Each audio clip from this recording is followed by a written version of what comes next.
thank you for coming on. I got all prepped and I noticed that you were in there. I was like, wow, she's early like me. I like it. Oh, but being early. Yeah, Well, yeah, I just sometimes I get distracted and we'll be doing something, so I like to just log in and have it up. yeah, that's perfect. That's like me. I'm early to everything, and it drives my wife crazy. But slowly and surely, she's coming around. So, how you doing this morning? I'm good. I started working for this online mastermind a couple of months ago, and I love it. You know, it's like business owners, small business owners, entrepreneurs, that kind of thing. And um, the guy that runs it, the business coach that runs it, he's really, really brilliant, and I love listening to him talk and his perspective. So it's really fun. Is that the one I So asked today I'm, about? I Is don't that know. the one that you had like every first Wednesday of the month at Oh, no, time? no, no, no. That's a meetup here. But Oh, because I do some of the stuff that we do in our online mastermind with this guy, I bring to the one here. yeah, And I'm not a guru by any means, like not even a little bit, but some of the stuff he teaches, I feel good about reteaching. yeah. How did you find them? Yeah. Actually, his girlfriend, I say girlfriend, but they've been together for like 8 years. Mhm. I used to, my ex-boyfriend she is my ex-boyfriend's ex-wife. So I was like the stepmom to her kids for 4 years. Yeah. And he was the business coach guy. He was like, we co-parented together. Okay. So they're like family. Yeah. Well, that's And we cool. all think my ex is a pain in the ass. So So now you guys have that mutual agreement and relationship yeah, there. That's cool. yeah. Well, He's, I wanted to have you on because I don't know if you remember me, but I was there with you guys when yeah, Felix I got you over do. the board. So I Yeah, wanted to talk to you about surfing, and then Kanoe Alani reached out and she said it would okay to contact you. But then I went on your website yeah. last night, and I'm like, surfing is like the least of the things that you do. You have so much more stuff that you do that I was like, wow, we can. I mean, I want to talk about surfing, but I really like the motivational speaker, writer, life coach. I mean, there's so much more to talk about. So I don't even know where you want to jump in at, but how did you get into doing all the motivational speaking and stuff like that? Because I'm in Oh, Toastmasters, so I really oh admire people that can yeah. get up there and speak. And I mean, that's just I love. I did Toastmasters for a little bit. Do they have Toastmasters in Cabo? I think I looked before, but I think it's in Spanish. I haven't looked into it, but I was going to because I was doing it before COVID. I was out in Huntington Beach, and we would meet every Wednesday, I think it was, and it was great. I loved it. We had about 20, 30 people, and then COVID happened, so we stopped, and then we were doing it online, and I thought, well, this isn't really valuable to me because I'm not nervous speaking on a computer. But and it's hard for me to focus with 20, 30 people talking about something, and I start working over here on the side. So I kind of drifted off and didn't become a member the next year they came around. But I thought about that. I thought about looking in to see if Cabo had one. I don't speak Spanish very well at Yeah. all, so I couldn't make it at the Toastmasters there. But maybe that's something me and you can get together and start a Toastmasters out here for the English-speaking folks. Yeah, that would be cool. That would be cool. I wouldn't know how to teach it, but I don't know. Maybe they have like a workbook or something. Yeah, they have a very like if you become a member, the Toastmasters Association will send you all the information. And what I kind of liked about it, did you ever go to a meeting, like an official meeting, Toastmasters? Mhm. Yeah, they're Yeah, very before COVID. very organized. They have appointed members. I was the VP of membership at one time, but it's very like by the book, and it just goes down the list of things you do. And I was like, wow, this is kind of the way I like it because I like to be organized like that. So it Yeah. worked for me. But yeah, if we I don't know. If, I get yeah, they do it internationally because we used to watch speeches from people from India, Australia. So maybe I'll look into that after this and maybe reach out to you for it for more Yeah, if information. you started it, I would come for sure and bring people. Okay. Well, I know you have a huge reach. I was following. I know you were the administration for one group. Are you? How many different Facebook page groups do you have? Sorry, the water guy's driving by. Well, I run YCP, which is the Young Cabo Pros, Locals, and Expats. Hmm. That's a Facebook group. It has nothing to do with my Unicourt stuff. But that's the group that we do the monthly mastermind the first Wednesday of each month. And then I've been putting together events like that day on Pescadito break. We had a meetup. So there was probably like 50 people there or something, 60 people, something like that. Yeah. And then for my unicorn stuff, I have like a group that I haven't nurtured at all, but it's called We Are Greater Than. And then that's a free group, which I should probably pop in there more. But I have a group coaching that I do, which is a group. And I have such a hard time around the word coaching because so many people just are doing that now. And I guess mine's more of like a niche thing where I basically help shift the perspective of people who have gone through trauma, major life changes, or health conditions from like this sucks to like seeing it in a better, like a healthier way. Mm-hmm.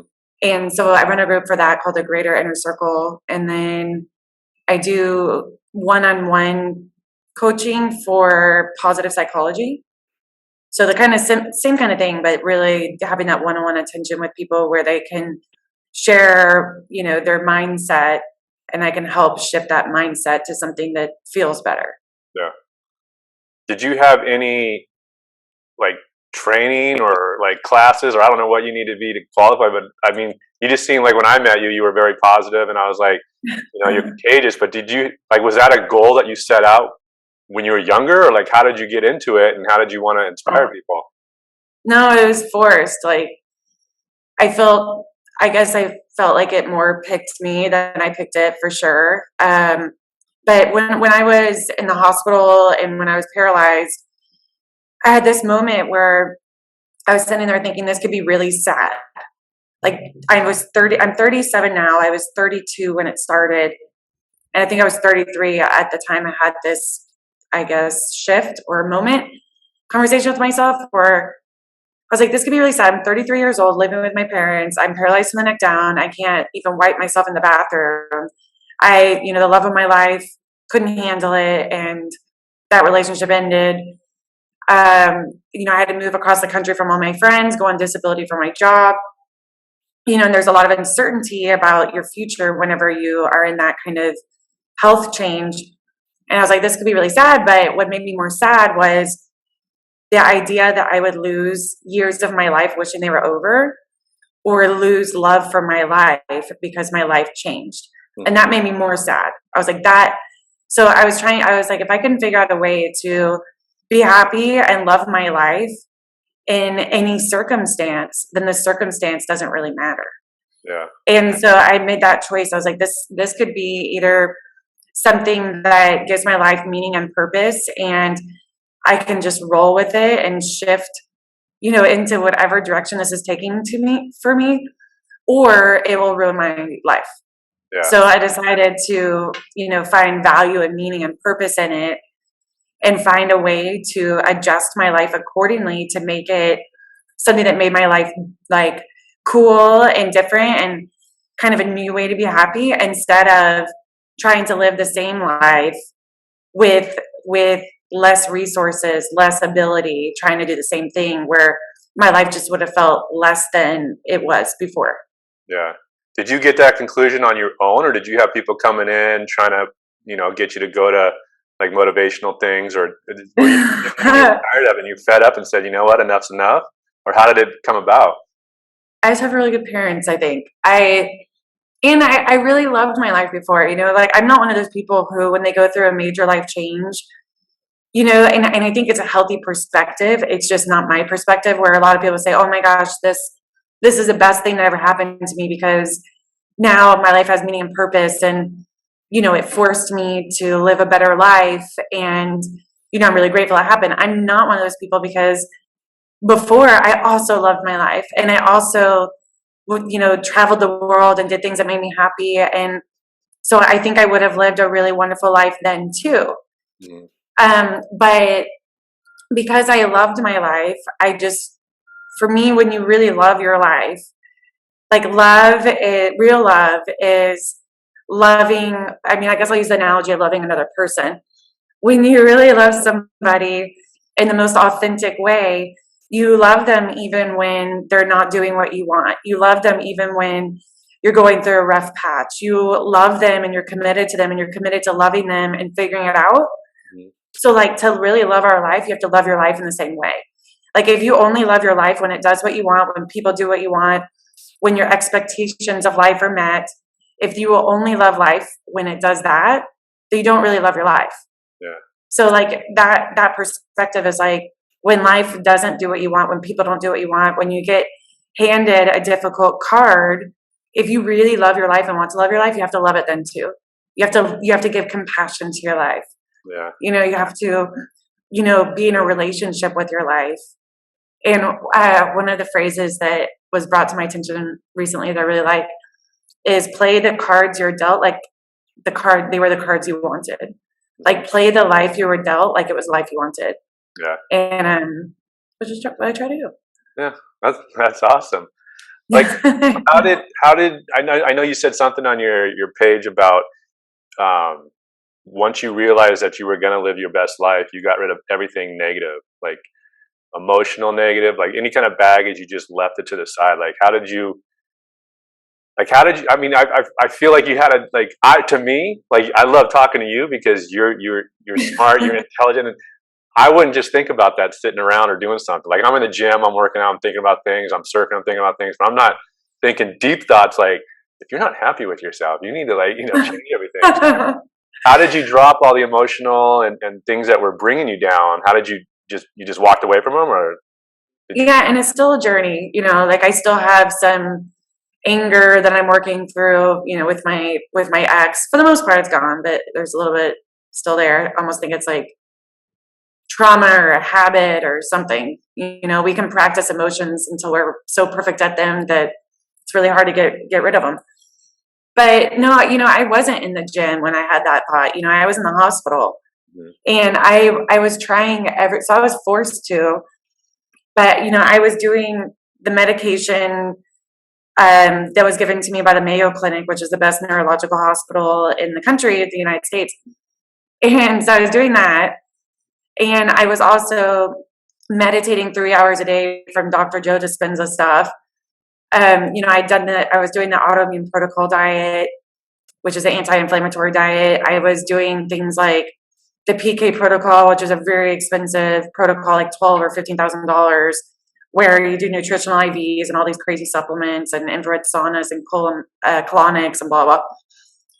Anyways, I could go on and on, but like, I was doing everything. I laugh when one of the first things people do when you tell them you have an autoimmune or any kind of chronic health condition is they say, have you tried this? Have you tried changing your diet? Which is like nails on a chalkboard to me at this point, because a lot of times it just isn't that simple. And yes, I did change my diet. And yes, trust me, when you have autoimmune, no one wants to get better than you, and you have research and you have tried things. Mhm. So, but you can, I respect people getting excited to, share. But yeah, so I had tried everything and nothing was working. And at this time, I was paralyzed from the neck down. I'd lost my voice, not completely, but quite a bit.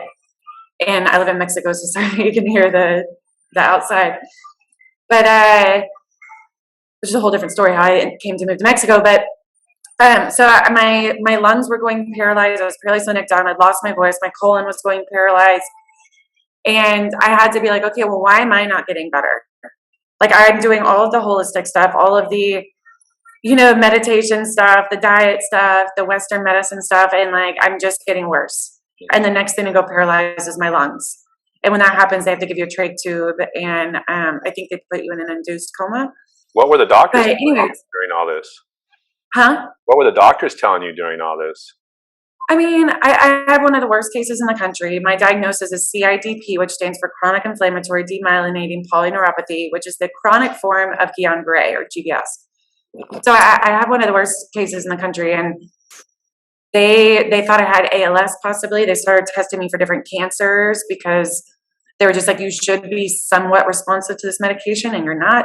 So that's really weird.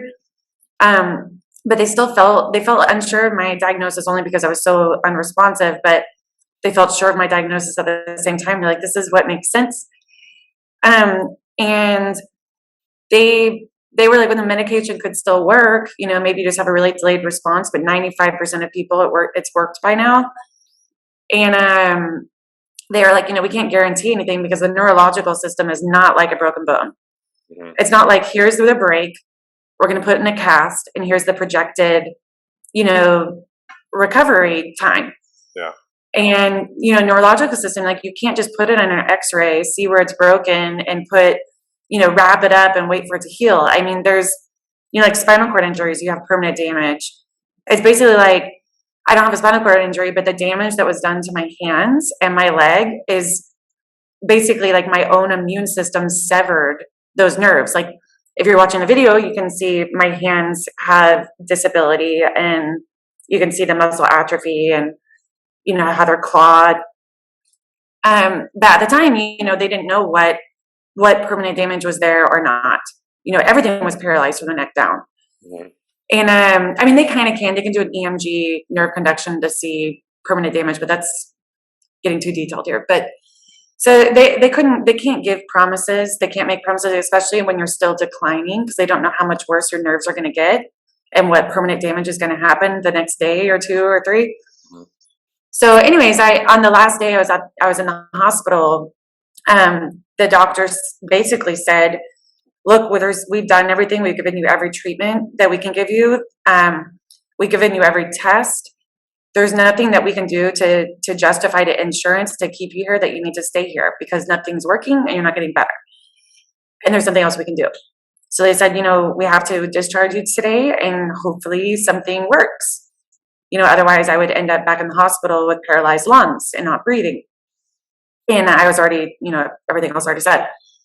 So that was a day where I had that conversation with myself, and I'm like, okay, why am I not getting better? What could possibly be causing me physical inflammation in my body? And the stress response, whether it's stress response to a virus or bacteria, or if it's stress response to something more emotional, like social rejection or, anxiety or whatever, it all causes systemic physical inflammation. So I had to look at my life and say, okay, what in my life could possibly be still giving me any kind of stress response that could cause physical inflammation in my body or be hindering my healing? And there was a few things, like I was still with my boyfriend at the time. And so I broke up with him that day, even though I loved him, and I actually started getting better 2 days later. Wow. Yeah. Wow. Oof. That's pretty emotional. Yeah. So then when did you, this was all in the States, right? Yeah. I was in Texas at the time, but I was in Las Vegas when it started. So then what brought you to Cabo? Yeah. So also when I was in the hospital, I looked at everything that had changed and that I had lost. My relationship, my home, my job, my friends. I didn't lose my friends, but I moved far away from them, so I wasn't there to like hang out. Mm-hmm. And I was like, okay, well, something that I couldn't have done before. I was a stepmom and all these things. Something I couldn't have done before is move to a foreign country, and I've always wanted to do that. So I had made the choice that when I was able to take care of myself again, I was going to move to a foreign country. And I always thought it would be somewhere like Bali or something like that. But the world shut down after being in quasi-quarantine for 3 years myself. The world shut down, which I didn't foresee happening. So I drove to Cabo instead. And my family loves it here. I could drive my car here. The weather's great year round, especially for someone that has neurological damage. The weather here is really great for that. So that's why I came here. And then our mutual friend, Kanoalani, that's when she said, hey, I'm going to take you surfing. And I laughed in her face because I was like, I literally can fall walking to the bathroom sometimes. I'm not going to be able to get on a surfboard. Yeah. But then I did. How did you find Felix? Because I met him in Laguna Beach probably 10 years ago. And we met, and he was like, oh yeah, I'm from Cabo. Anytime you come down there. And then we surf and hung out a little bit down here. And when Kanoalani said, let's get her surfing, I said, okay, I brought the fins. I don't know if you know Jesse Ballure. He is Life Rolls On. He's a quadriplegic who, through surfing, he became a quadriplegic, but he still surfs. We get him on a board, and he has handrails, and we get him in. And so he has a thing called Life Rolls On that I've been a part of.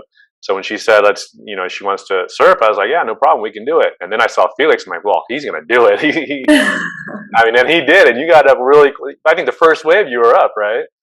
Yeah, we tried 4 times and he got me up at a 3 out of 4. Yeah, Yeah, he's a badass. yeah, I can't even believe he could. I mean, I can't stand up off the ground at all. yeah, Like for me to get off the ground by myself, I have to roll over on all fours, put my right foot up, lean to my left side, stand up with my butt in the air first, and then stand up. Like it's not a surfing yeah, thing. yeah, And he just I sat there Indian style basically, and he grabbed my life jacket and would pull me up to my feet without me helping at all yeah, while he's surfing. That's yeah, insane. yeah. He's That's also insane. big into yoga. I follow him on Instagram. He's always doing crazy yoga poses with, I think it's his wife now. I don't know, maybe his girlfriend, but Okay. yeah, he's quite athletic for sure, and he's a really good surfer. I saw him on a longboard flipping it around and doing crazy stuff that you would normally do with a shortboard. Yeah. I knew once he was walking on the beach with you, I was like, oh, he's got this. He's got it. He's Well, definitely, thank you for coming. yeah, it was awesome. So, have you done it again, or are you gonna do it again, surfing? No, I haven't done it again.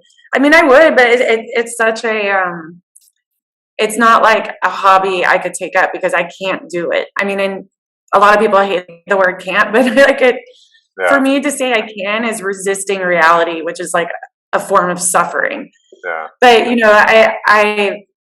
but yeah, it was amazing, and I love that they gave me that experience. But I think the thing I loved about surfing most, which is probably not what surfers want to hear because they want to hear all about like the board and the wind and the water, but of that whole experience, the thing that was the most impactful to me is the spirit of a surfer. And what I mean by that is like surfers, I don't know if it's because you get so much sunshine or the ions in there or the ocean, but for the people, for surfers to show up to help me out and they don't know me, I'm a stranger. It's their time, it's their love and energy they're giving away without any, like, without asking for anything in return.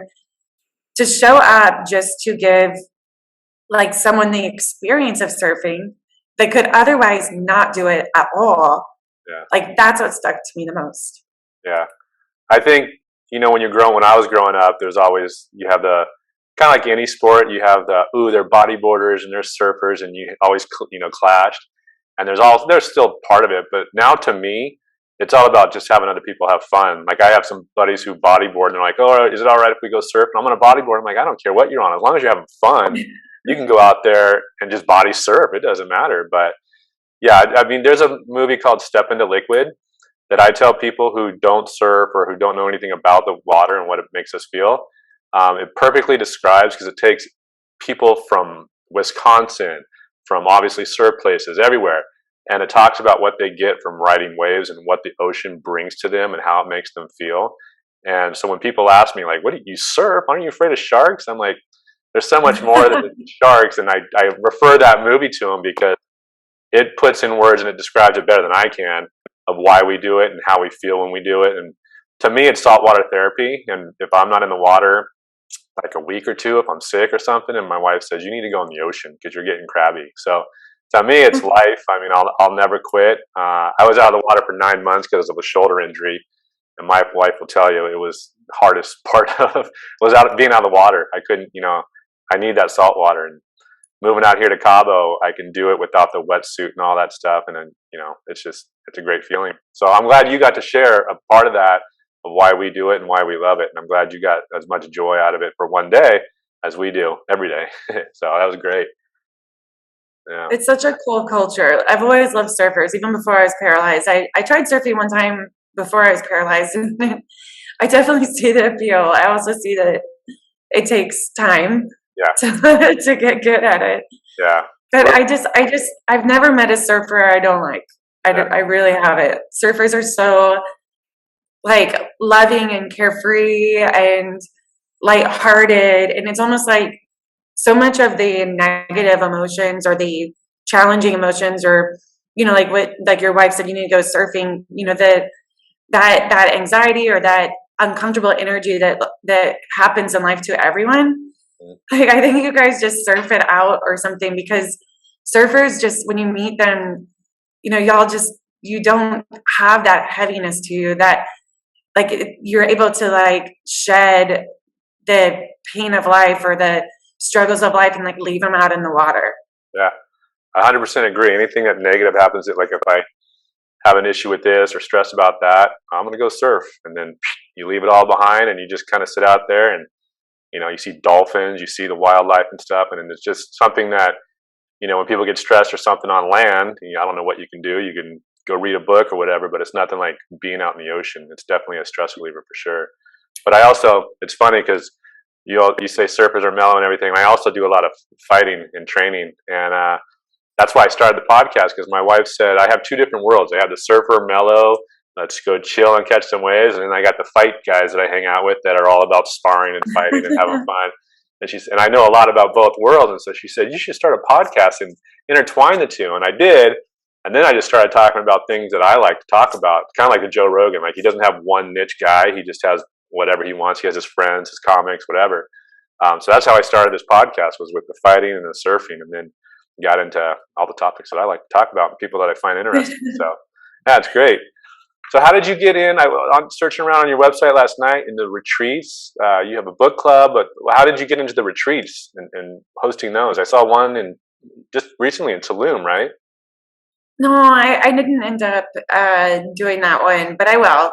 I have one in Guatemala coming up in February, and like I can't say that yoga has ever been like a passion of mine or anything, but it's the culture that comes with yoga, and what I've learned about yoga and its ability to help process emotions, which I'm just super big into, because I came to understand energy a lot better through everything that diet and exercise and medication and all this stuff didn't work. But what worked for me was, basically living peacefully and living without stress and living in a peaceful place like Cabo, and living around people that make me feel peace instead of stress. Like, that's been such a huge awakening to me, that being around people that make you feel stressed and being in cities and situations that make you feel stressed can literally paralyze you from the neck down. Like, that's how I got paralyzed. Mm-hmm. Like, is there more to it? Sure. Was I more susceptible to autoimmune? Obviously. But it was triggered by that, and that's what kept me sick for so long until I changed it. Yeah. Like, it wasn't changing the diet, it wasn't getting medication, although that did help. It was getting out of stress that got me back on my feet again. And staying in stress is what kept me off my feet and paralyzed. Like, it was crazy. So the whole yoga thing is, like, what I've learned about it is it does have the ability to help us stress and help relieve stress, and also process uncomfortable emotions and energies out of the body. Like, the different positions literally help that shift, mm-hmm. which is cool. It's really interesting.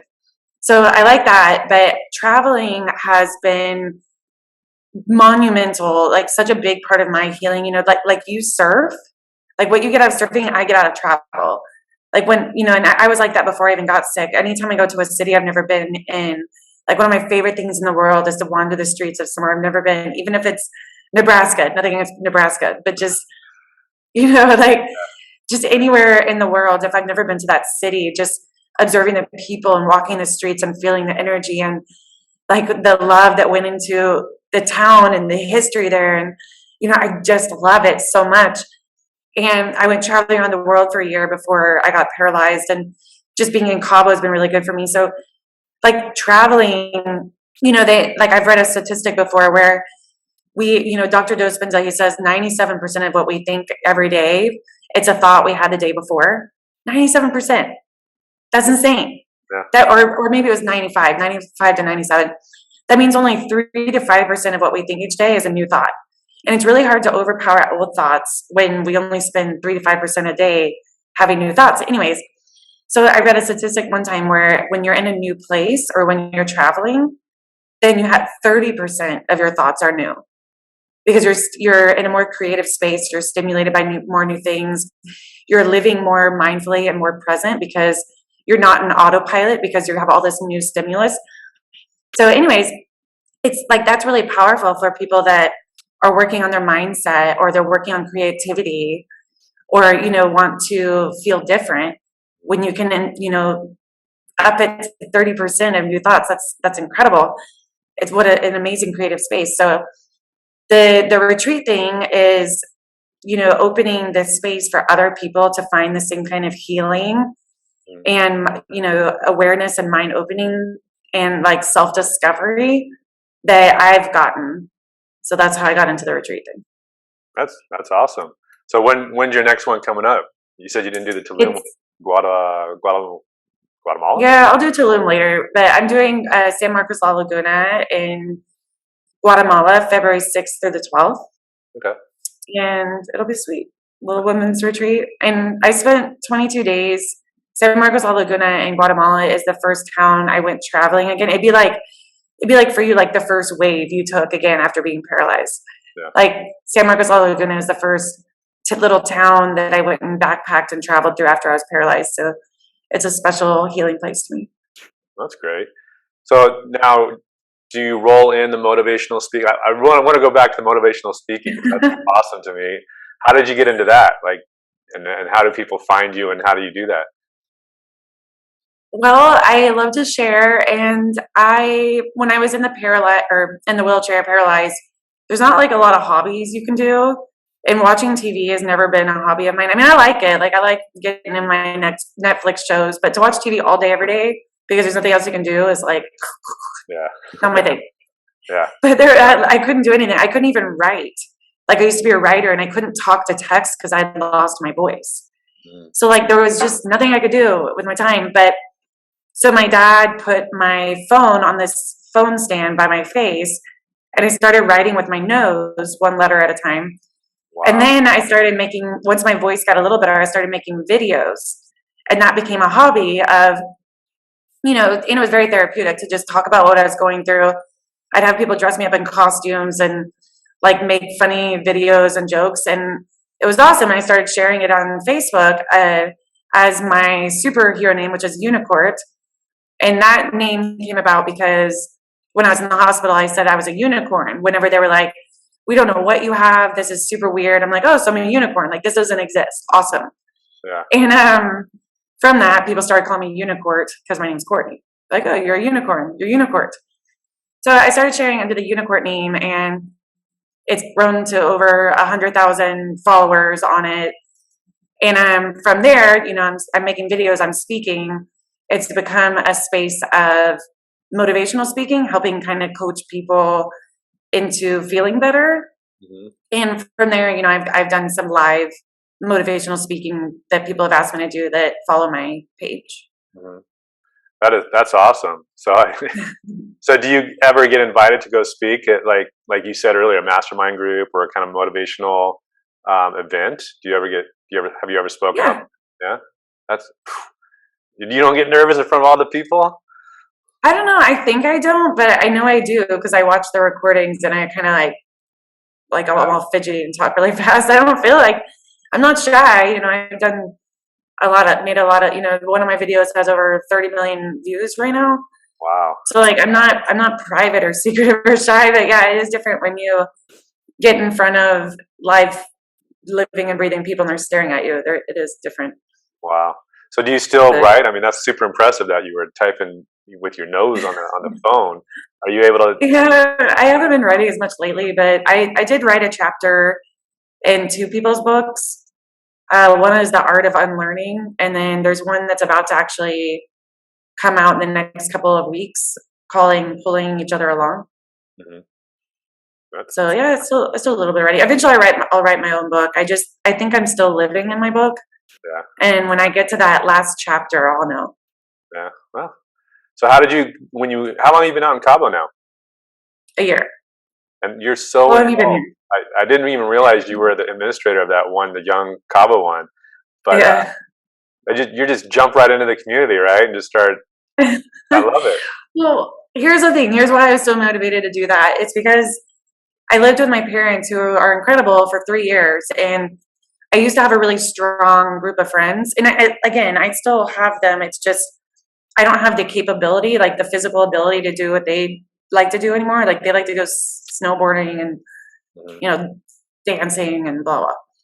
So I just, yeah. So when I lived in my family for 3 years, I kind of lost that sense of community. And I had a lot of friends, but they were spread out in different walks of life. I didn't have that like group of friends to go do stuff with. So when I got here, well, one, it was hard. I didn't know how to make friends really when it wasn't all about my autoimmune, because that's all I talked about for 3 years. Mhm. And that was all people talked to me about. So I didn't know who I was introducing. I didn't know what my new hobbies were. I didn't know what my value was and that kind of thing, because I was just starting completely over fresh slate. So it was really like intimidating to make, and I never, it was my first time learning how to make friends as a disabled person with people who are not disabled. Mhm. And so like that was, scary because unfortunately, I just had the mindset of why would they want to be talking to me when they could be talking to someone else? Mhm. Like I can't do what they can do. Like I'm less of a person. And so I made friends with this guy, Curtis here, who's like my best friend here. He's awesome. And it took me 8 months to build up the courage to even meet him in person. And then I finally did, and now we're such good friends. But we were sitting there like, man, it's hard to meet people that are not retired here, and I love my retired friends, but I just spent 3 years living with retired people and hanging out with their friends. Yeah. Like I'm ready to like feel my age again and have a sense of community and group of friends again for the first time in years and for the first time since being paralyzed. So my friend Curtis was like, well, they have these young groups in other Mexico cities like Playa del Carmen and Puerto Vallarta, but they just don't have one here. So we started one that day, and we didn't know anybody, and we only knew 11 people to invite to the Facebook group. But then they told people, and then we threw our first meetup, and our first meetup had 30 people. And now there's 670 people in the Facebook group. Wow. And we have we just had a Halloween party that had about 90 people show up. And That's now I awesome. have a huge group of friends here, and I no longer feel like I'm less of a person when it comes to making new friends. I think my disability is just part of my quirkiness. And everyone in Cabo has been, one of the many things I love about Cabo is the people here are not judgmental. Like people here just, love you for you, whoever that is. Yeah. And that's been really healing. Did you know anybody before you moved down here? Or had No. you been here before and you knew you liked it? Or you just said, you know what, I'm going to Cabo? Yeah, no, I didn't really know anybody here, not really anyways. But I've been here. This is my family's favorite place to go vacation. Mhm. Like a lot of people's families, this is their Yeah. favorite place to vacation. Yeah. Where were you originally? Yeah. Texas before? Is that where you were from? Your family? Yeah, I grew up, yeah, I'm from Dallas, Texas, a little town, it's not really that little, but a place called Plano. Mhm. And then I went traveling around the world for a year. Then I lived in Las Vegas, and that's where I was when I got paralyzed. Like a lot of people are like, oh, I couldn't live in Las Vegas. I'm like, me neither. I left paralyzed from the neck down.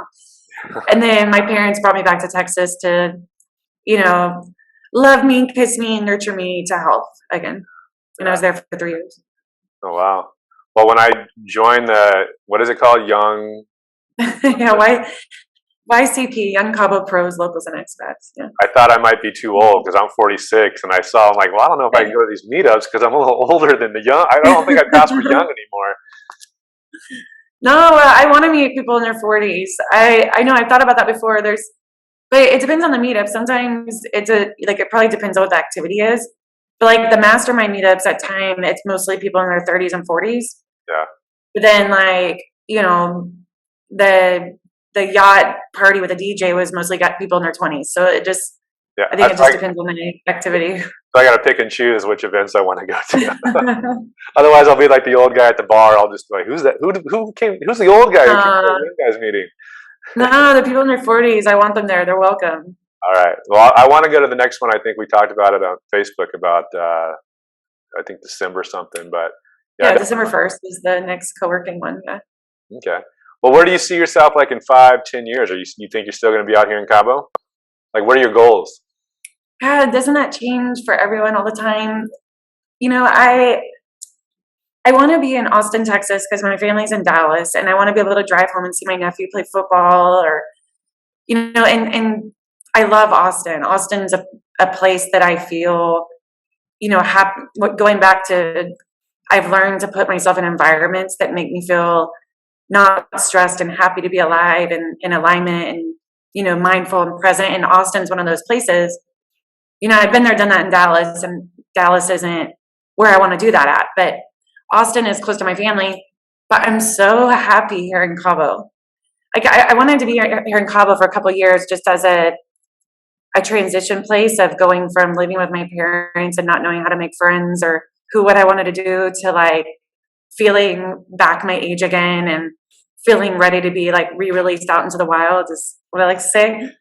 But it's like Cabo has just, I love it here so much. So now I'm thinking maybe I'll get a place here and be here 6 months a year and then be in Austin 6 months a year in 5 years, as far as where I'm living. But on a more professional and personal level, I would love to fall back in love again. That's been a whole nother thing, is just feeling worthy enough to even start dating. Yeah. Which is a journey. That's a journey for a lot of people, paralyzed or not. But I feel ready for that again. And professionally, I do want to write my book when I'm ready.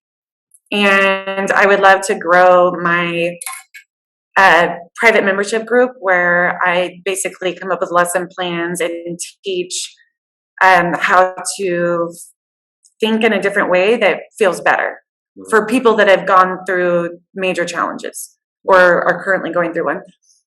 And I love the motivational speaking. That's more of like a passion than I would say a professional thing. I just love it. Like it's just fun, and I feel honored anytime someone wants to hear anything I say. I feel like it's I feel really, really lucky, and I appreciate that being given that space. That's crazy, and it's really, really cool. But it's going back to that. It's my way of finding joy and happipiness and meaning and purpose in something, and being able to offer my empathy, which we learn empathy, unfortunately, we learn empathy the hard way. Like the reason we have empathy for someone suffering is because we've suffered. The reason we can have empathy for someone that has their heart broken is because we've had our hearts smashed. Yeah. And so but empathy heals the world. Like when people feel seen and understood and feel like they're not alone, like you can literally heal them. So like that's something that I can offer now that I couldn't have before, that is ultimately a gift. How do you feel being a role model? Like when people reach out to you, and is that a hard feeling to come to, that you're a role model for other people, or did you just take it? I just don't see myself that way. Really? But not because like I think I like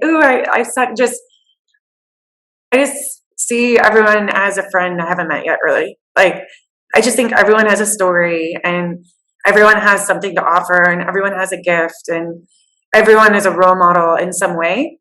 So I just don't think of myself that way. But when people reach out, sometimes I cry, and sometimes I write back a ton of stuff. But then other times I have healthy boundaries. I think the empathy is very healing, but sometimes people aren't looking for empathy. What they're looking for is to have someone to dump their problems on. So I have to have healthy boundaries when that pops up. But for the most part, it makes me, I feel like my life has meaning and purpose, and like what's better than that. So that's, I always appreciate when people reach out. So, because by them reaching out, they give me meaning and purpose. So that's like, they're giving me like a really, really, like a blessing. Yeah. Well, how do people like, if they listen to this, how can they find you with your webpage, your social media? Like I'm so old school with my Facebook, but that's what I'm on the most. And you can send me a Facebook message, but I'm also on Instagram. My Instagram handle is THE Unicort, UNICORT. And my Facebook page is Unicort, UNICORT.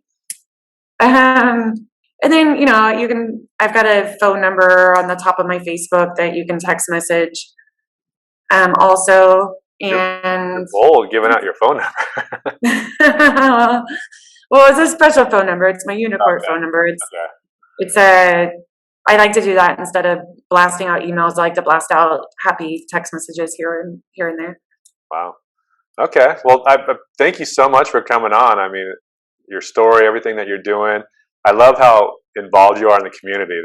That is very inspiring to me, because I didn't want to just come here and surf and do my work and do the same thing I did in the States. I wanted to get more involved. And so I'll pick and choose which one I'm going to come to at the group. I don't want to be the old guy, like I said, but I'm going to start getting more involved with your guys' meetings and stuff. I like what you're doing. So thank you for Yeah, I mean, you say that you feel like you came to help some strange girl up on a surfboard. I would say that that's pretty giving back to your community. And you're doing a podcast, you're trying to, yeah. you know, put out good vibes, good surf vibes. Yeah. Well, if anybody can feel what we feel like you felt that day, I'll do it 100 times over. That's a great feeling to make somebody else feel a little bit of what we feel every day. So anytime I can. So I'm going to take you up on that because my friend with multiple sclerosis, she's Croatian. She's coming here in February, March, or April. So that would be cool if we could Yeah. get her up. Let me know, and obviously Felix knows more than I do, but I'll definitely get out there and do what I can and help, like drive anybody around or wherever you guys, whatever you need, just let me know. I'll be there for you. Okay, thank you. All right. Well, Courtney, thank you very much. I appreciate it, and I'll put the links and stuff where people can find you. And I appreciate your time. Thank you so much. Yeah, thank you for having me. It's an honor. All right. Thank you, Court. I'll talk to you later. Yeah. Bye. All right, later.